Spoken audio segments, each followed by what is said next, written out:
Hello YouTube. My apologies for no updates lately, but sadly my PC crapped out on me, so I'll have to upload my videos again. But I'd figure I might as well make a new video answering a question I got on my old account by Kenjutsumaster. He asked if I thought the Samurai vs Viking episode of Deadliest Warrior was biased. Short answer: most certainly. Long answer: see below.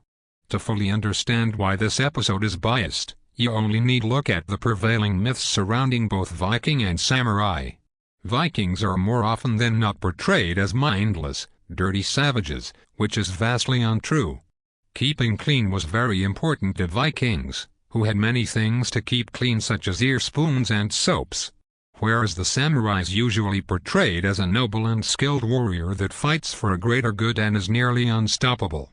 Again, this is a stereotype. Samurai could be underhanded, cowardly, and a host of other things, and the concept of Bushido didn't come into being until well after samurai were engaged in large-scale battles.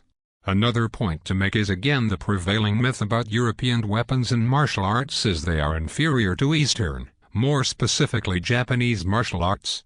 The same is often thought of European weapons and armor.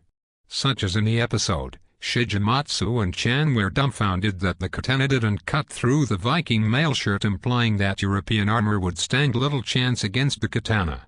Then again, the katana was a poor choice of weapon and the tachi or yoroi toshi would have been a better choice of weapon. I would have liked to have seen the Viking spear tested against the samurai's breastplate, and tested properly, meaning not throw. Were they afraid that the spear would have more than likely pierced the chest plate? I'd venture that's the reason. Another problem with this episode was the shield. The shield used was used incorrectly, and was not strapped to the arm. I'd advise people to check out Fran's videos on the Viking vs Samurai.